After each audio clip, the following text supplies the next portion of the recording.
నెహెమ్యా గ్రంథం 1వ అధ్యాయం 3-4 చదువుతున్నాను. వారు చెరపట్టబడిన వారిలో శేషించిన వారు ఆ దేశంలో బహుగా శ్రమను నిందను పొందుచున్నారు. మరియు యెరూషలేము యొక్క ప్రాకారం పడద్రోయబడి ఉన్నది, దాని గుమ్మములను అగ్నిచేత కాల్చబడినదని వారు నాతో చెప్పిరి.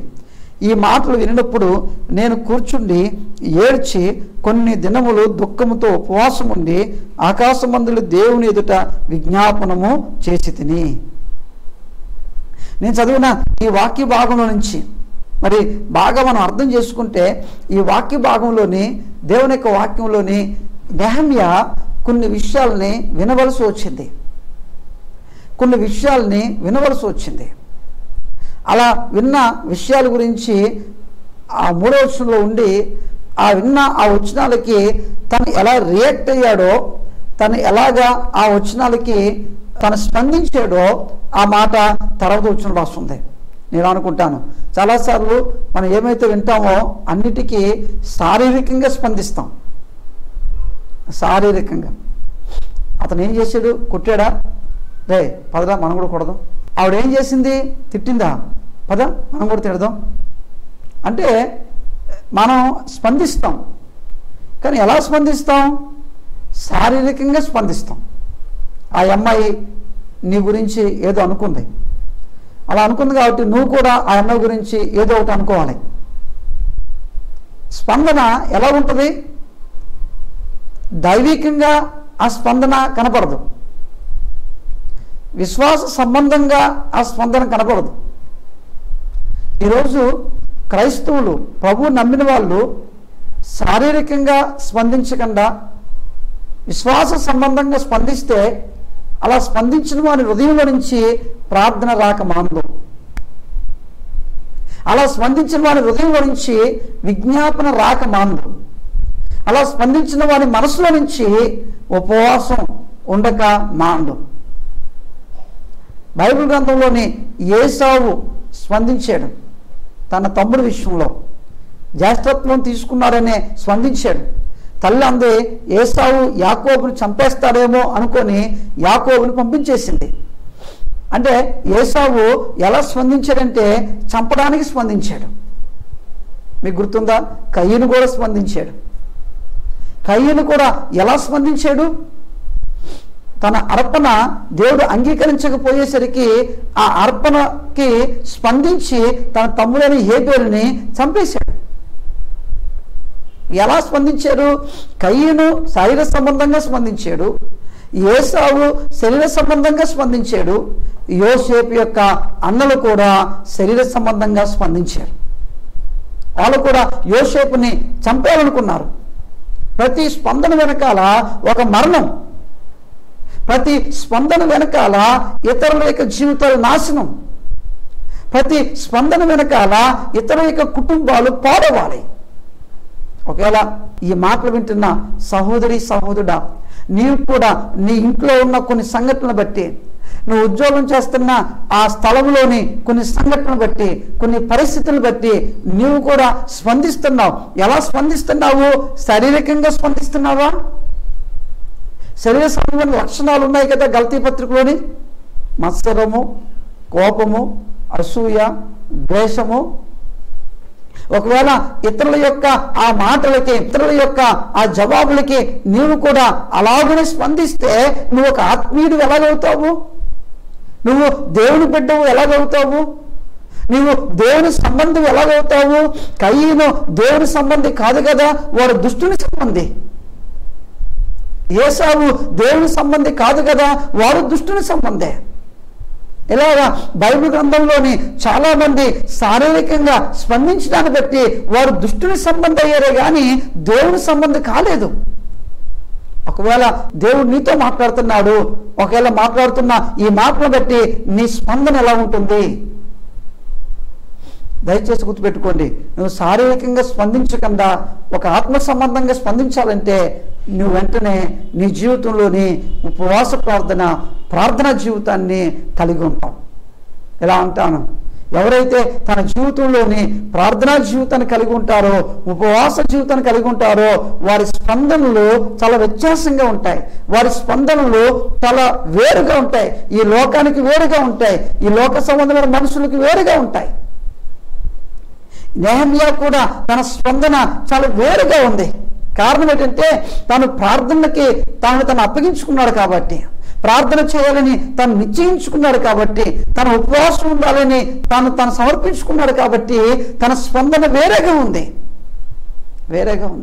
ఇలా అంటాను, నెహెమ్యా ఆ ప్రార్థనలో ఏం పొందుకున్నాడు, ఎలాంటి స్పందన చూపించాడు. ఒకవేళ మనం కూడా ఇలాంటి విషయాలు విన్నప్పుడు, ఇలాంటి వ్యక్తులు మన దగ్గరకు వచ్చినప్పుడు, ఇలాంటి పరిస్థితులు గుండా మనం వెళ్తున్నప్పుడు మనం కూడా మన స్పందన, ఒకవేళ నేను ఇలా అనుకుంటున్నాను, నెహెమ్యా జీవితంలోని ఈ 3 విషయాలు కానీ మనలో ఉంటే నీవు నేను ప్రార్థనాపూర్వకంగానే ఉన్నామని అర్థం. నీవు నేను దేవుని సముఖంలో గడుపుతున్నాము అని అర్థం. ఒకవేళ ఇలాగ నువ్వు స్పందించకపోతే నువ్వు నేను ఇంకా ప్రభు సముఖంలో ఇంకా సరైన విధానంలో ప్రార్థించటం లేదు, ఆయన పాదాల దగ్గర గడపటం లేదు, ఆయన సముఖంలో ఉండడం లేదు, సరైన ఉపవాసం కూడా చేయటం లేదు. ఒకసారి చెక్ చేసుకుందాం మనల్ని. నిజంగా మన యొక్క జీవితాల్లో మన స్పందనలు ఎలా ఉంటున్నాయో. సరే, ఇందులో నుంచి మొదటి స్పందన చూడండి. నెహెమ్యా గ్రంథం 1వ అధ్యాయంలోని దేవుని యొక్క వాక్యం చెబుతుంది. ఆయన 4వ వచనంలోని ఈ మాటలు వినినప్పుడు నేను కూర్చుండి ఏడ్చి కొన్ని దినములు దుఃఖముతో ఉపవాసం ఉండి ఆకాశమందలి దేవుని ఎదుట జ్ఞాపన చేసి తిని. ఆయన కూర్చొని ఏడ్చి అంటే అర్థం ఏంటి? ఈ మాటలు వినగానే కోపం వచ్చేయాలా? ఏ మాటలవి వాళ్ళు చెప్పింది? చెరపట్టబడిన వారిలో శేషించిన వారు ఆ దేశంలో బహుగా శ్రమను నిందను పొందుచున్నారు, మరియు యెరూషలేము యొక్క ప్రాకారములు పడద్రోయబడి ఉన్నవి, దాని గుమ్మములు అగ్ని చేత కాల్చబడి ఉన్నవి.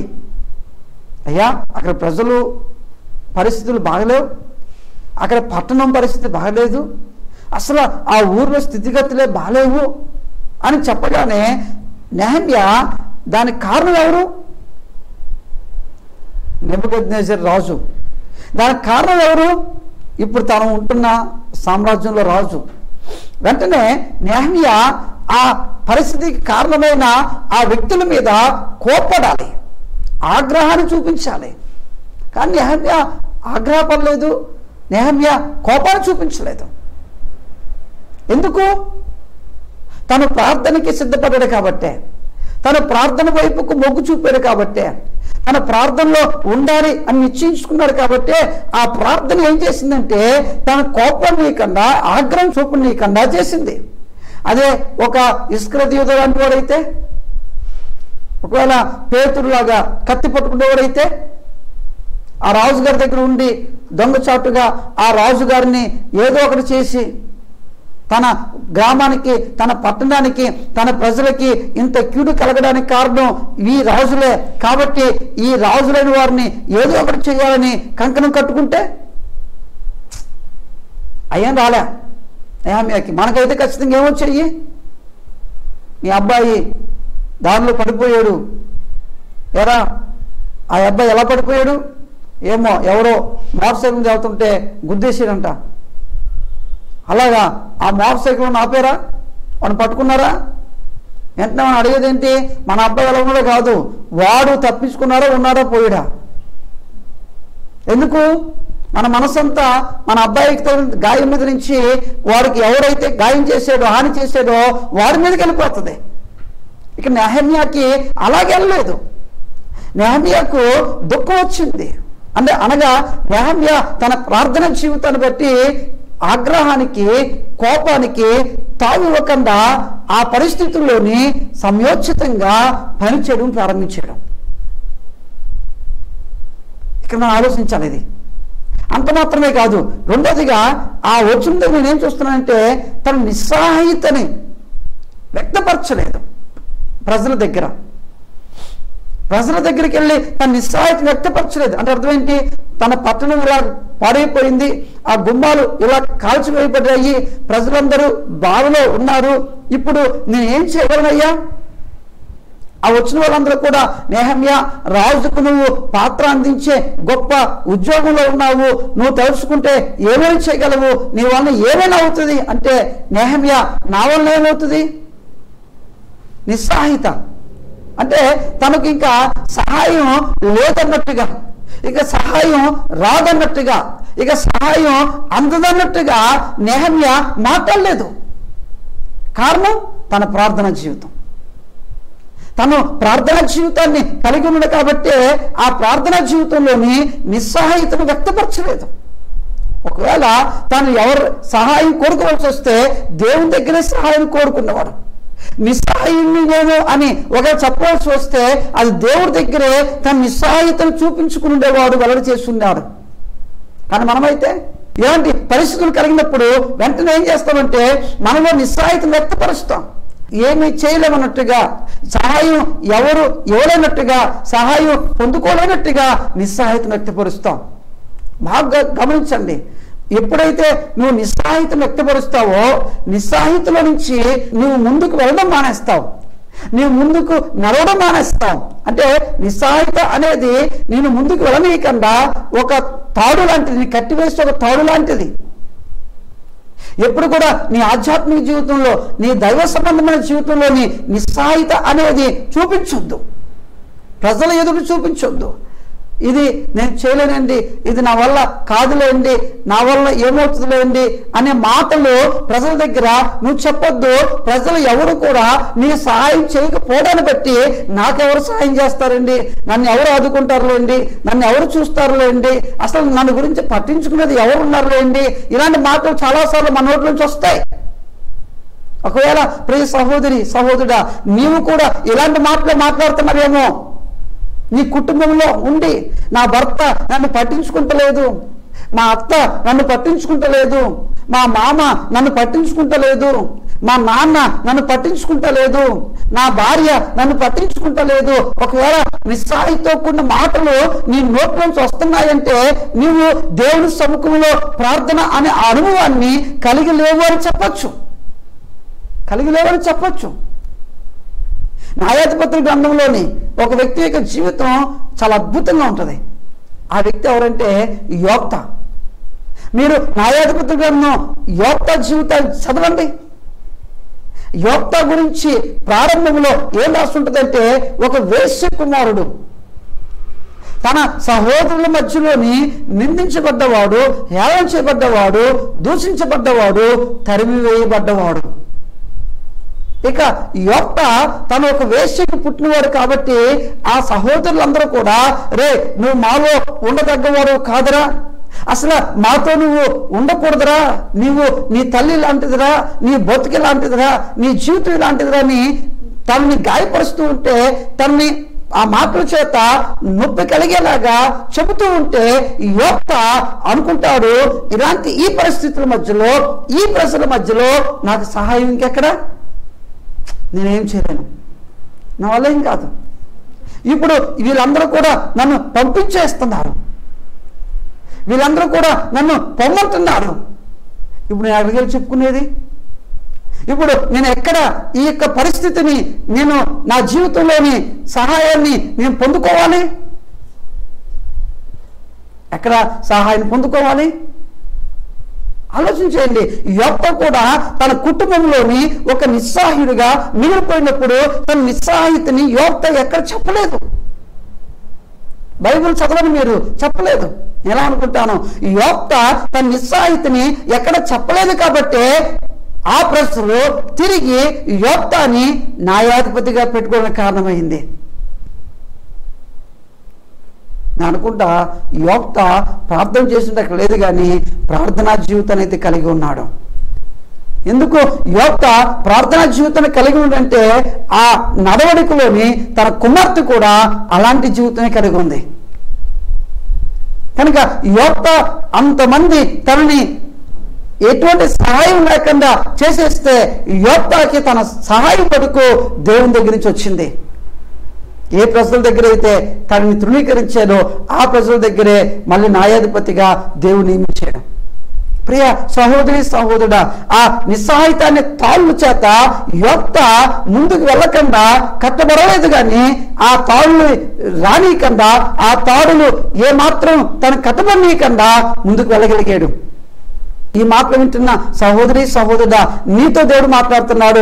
ఒకవేళ నీ కుటుంబంలో ఉన్న పరిస్థితులను బట్టి, నీ అన్నదమ్ములో ఉన్న పరిస్థితులను బట్టి, ఒకవేళ నీ తల్లిదండ్రులు ఉన్న పరిస్థితులను బట్టి నీలో నిస్సహాయిత అనుకుంటుందేమో, ఇంక ఏమీ మా కుటుంబానికి సహాయం అందదు అనుకున్నట్టుగా ఒకవేళ నువ్వు భావిస్తున్నావేమో అలా భావిస్తూ ఒకవేళ నీ జీవితంలోని ఆ నిస్సహాయితను బట్టి కృంగిపోతున్నావేమో. కానీ నెహమ్యా నిస్సహాయితం తెచ్చుకోలేదు. కారణం ఏంటంటే తను ప్రార్థనా జీవితం కలిగి ఉండ కాబట్టే, ఉపవాసం తన యొక్క జీవితంలో కలిగి ఉండ కాబట్టే. కనుక నెహమ్యా తన జీవితంలోని తను విన్న ఆ మాటను బట్టి, విన్న ఆ మాటల వలన కోపానికి ఆగ్రహానికి గురి కాలేదు. కారణం తన ప్రార్థనా జీవితం. రెండోది, నిస్సహాయితకి గురి కాలేదు. కారణం తన ప్రార్థనా జీవితం. ఒకవేళ తన ప్రార్థన చేయకుండా ఉంటే ఖచ్చితంగా తనలోనికి ఒక రకమైన కోపం వచ్చిండేది, జలసి వచ్చిండేది. ఒకవేళ తన ప్రార్థన అనుభవం లేకుండా ఉంటే తను నిస్సహాయిత వ్యక్తపరిచి, ఆ దేవుడే ఏం చేయట్లేదు, ఇక నేనేం చేసేది, మనకెవరు ఏం చేయండి, ఇంతే ఈ జీవితాలు, ఇంతే ఈ బతుకు అనుకొని అలాగే సరిపెట్టుకుని ఉండేవాడు.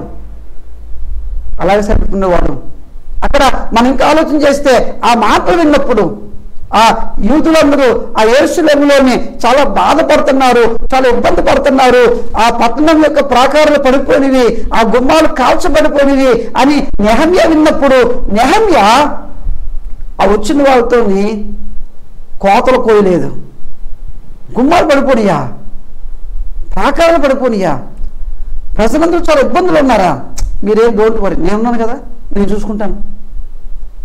భరోసా ఇవ్వడం వేరు, దమ్మం చెప్పడం వేరు. భరోసా ఇవ్వడం వెనకాల ఎదుటి వ్యక్తి యొక్క ఆత్మ ధైర్యాన్ని, ఆత్మస్థైర్యాన్ని పెంచడం. దమ్మం కొట్టుకోవడం వెనకాల తను ఎంతో గొప్పవాడో చూపించుకోవడం. ఈరోజు చాలాసార్లు ఇతరులకి ధైర్యం చెబుతున్నాము అనే ఆ ముసుగులోని దమ్మం చెప్పుకునే వాళ్ళు చాలా మంది ఉన్నారు. వాళ్ళు ఏంటో వెల్లడి చేసుకునే వాళ్ళు చాలా మంది ఉన్నారు. క్రైస్తవ జీవితంలో కూడా అంతే. చాలామంది సంఘంలో కూడా అలాంటి దండాన్ని చూపిస్తారు. తాము ఏదో ఏమి చేయరు, కానీ అన్నీ మేమే చేస్తాము అన్నట్టుగా చెప్తారు. ఒకసారి ఒక సహోదరుడు నా దగ్గరికి వచ్చాడు. పాస్టర్ గారు, మీటింగ్స్ అంట కదా 3 రోజులు మనకి. అవును బాబు, అయితే పాస్టర్ గారు ఈ 3 రోజులు ఈ మీటింగ్కి నేనే చూసుకుంటానండి మొత్తం అన్నీ. మీకు అసలు ప్రయాసం ఉన్న నేను, కష్టం ఉన్న నేనే చూసుకుంటాను అన్నాడు. నేను అనుకున్నాను, దేవునికి స్తోత్రం ప్రభువా, ఈ మీటింగ్లో ఈ 3 రోజులు చాలా పనులు ఉంటాయి కదా, ఆ బాధ్యతలు ఇతను తీసుకున్నాడు అనుకున్నాను. ఆ 3 రోజుల మీటింగ్లో అతను కనపడలేదు. 3 రోజుల మీటింగ్ లేడు. అతను చెప్పడం వెనకాలంటే డంబాన్ని చూపించాడు. నాకు అర్థమైంది. అప్పుడు నువ్వు డంబాన్ని చూపిస్తున్నావంటే, డంబంగా మాట్లాడుతున్నావంటే నువ్వు ప్రార్థనా జీవితాన్ని సరిగ్గా కలిగి లేవని అర్థం. అంతే. నువ్వు ప్రార్థనా జీవితాన్ని కలిగి ఉంటే డంబం మాటలు నీ నోట్ల నుంచి రావు. నువ్వేమైతే చేయగలవో దాన్నే చెబుతావు. ఇతరుల యొక్క ప్రోత్సాహం కొరకో, వాళ్ళ ఎంకరేజ్మెంట్ కొరకో, వారికి ధైర్యం నింపడానికో చెప్పడమే కాదు, అలా చెప్తున్న ఆ మాటలకి నువ్వు కట్టుబడి ఉంటావు.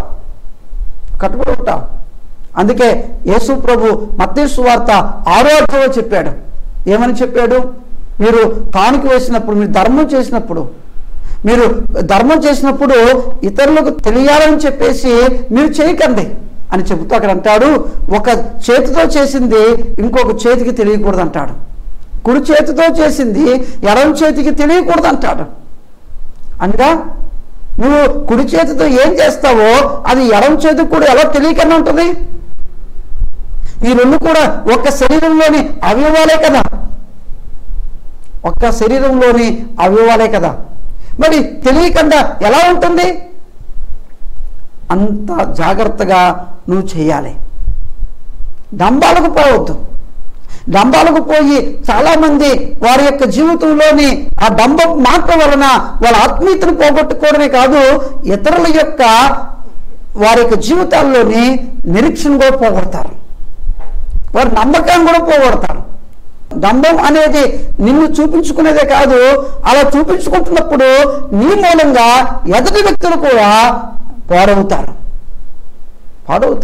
ప్రభు మాట్లాడుతున్నాడు, డంబం మాటలు నోట్ల నుంచి వస్తున్నాయేమో, డంబంతో నిన్ను నీవు చూపించుకోరనే ఆ తాపత్రయంతో తెలిసి మాటలు మాట్లాడేస్తున్నావేమో, నీ స్థాయికి మించిన మాటలు మాట్లాడేస్తున్నావేమో. ఒకవేళ ఎంతండి ఆ పని, 5 నిమిషాలు చేస్తాను, నాకు ఒక లెక్క, అది నేను తాజ్మహల్ కట్టేసాను అన్న కోతలకు వస్తారు వీళ్ళు. తాజ్మహల్ కట్టలేదు వీడు, తాజ్మహల్ కట్టేసాను నేను, ఇది ఒక లెక్క నాకు అంటాడు. కానీ వీడు చిన్న టీ కొట్టు కూడా కట్టలేడు. అన్ని డంబం మాటలు. ఎందుకు ఇన్ని డంబం మాటలు చేయలేనప్పుడు, నువ్వు జరిగించలేనప్పుడు ఆ మాటలు చెప్పడం మూలంగా నీ ఆత్మీయత దిగజారిపోతుంది కదా, విశ్వాసత దిగజారిపోతుంది కదా, నమ్మకత్వం పాడైపోతుంది కదా. ఈరోజు ఎంతమంది ఎన్ని రకాలుగా వారి యొక్క జీవితాల్లో ఈ డంబానికి అవకాశం ఇచ్చి వేషధారులుగా మారిపోతున్నారు. పరిశీలన శాస్త్రంలో కూడా డంబం మాటలు పలుకుతారు. వాళ్ళు దేవుడి దగ్గరికి వచ్చి వాళ్ళ ఉపవాస ప్రార్థన గురించి చెప్తారు.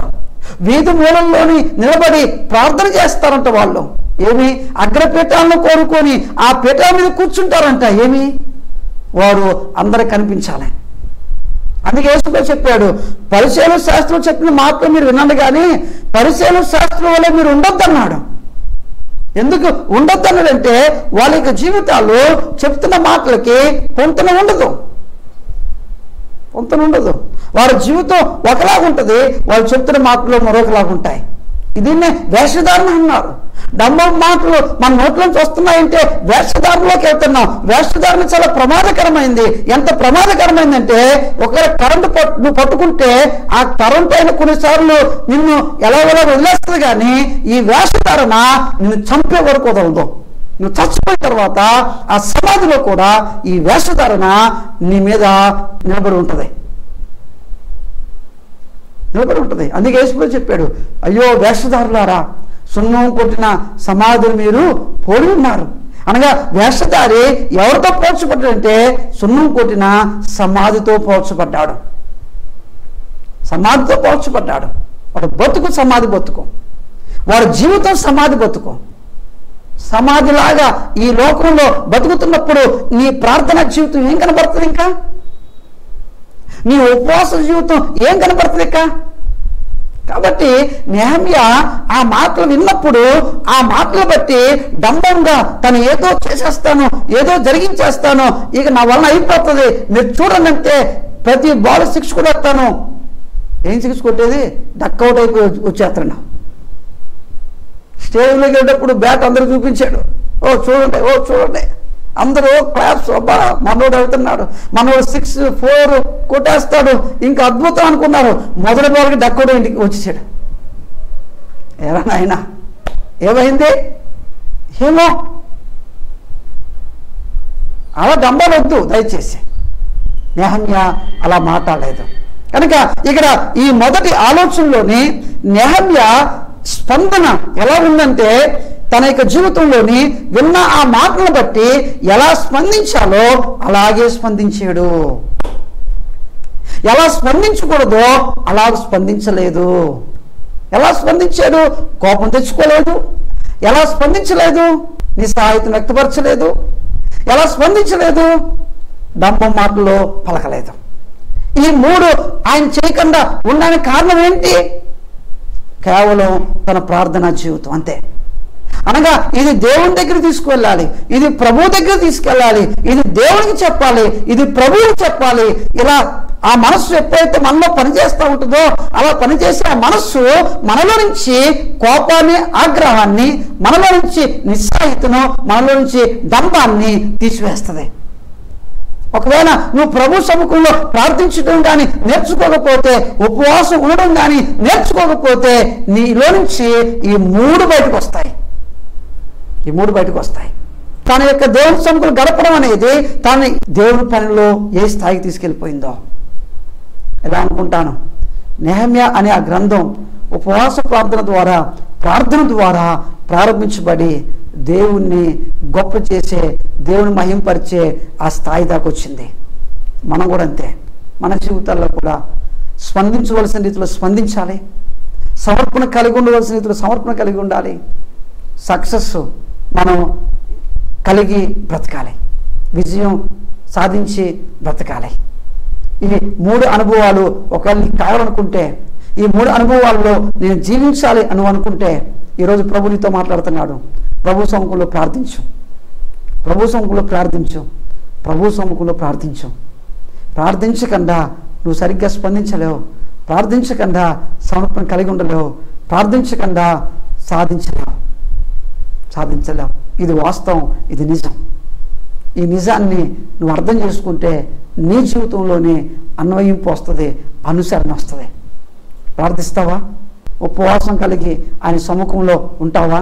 అలా ఉంటే ఖచ్చితంగా రాబోయే రోజుల్లో ఒక సక్సెస్ఫుల్ పర్సన్గా నెహెమ్యా ఎలా నిలబడ్డాడో నువ్వు కూడా నీ ఇంటిలో, నీ కుటుంబంలో ఒక సక్సెస్ఫుల్గా, ఒక విజయవంతమైన వ్యక్తిగా నిలబడతావు.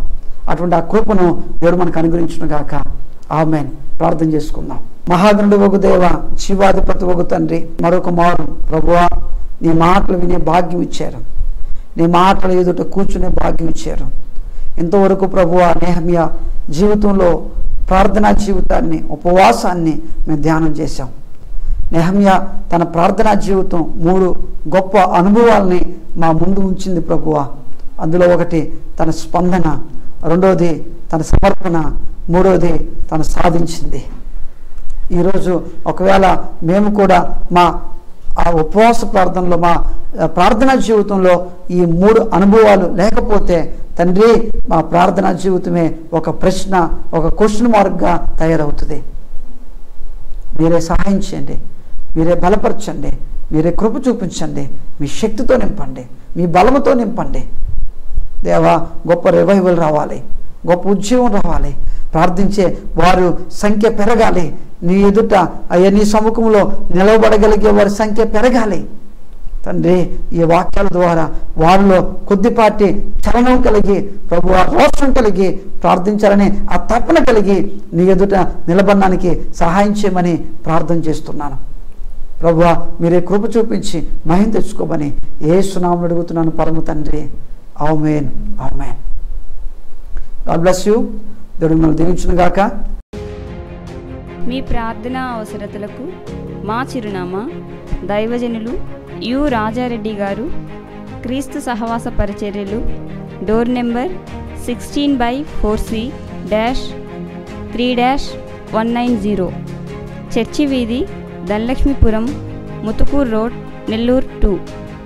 మా సెల్ నెంబర్స్ 97-039-03954, మరి ఒక నెంబర్ 8297963939.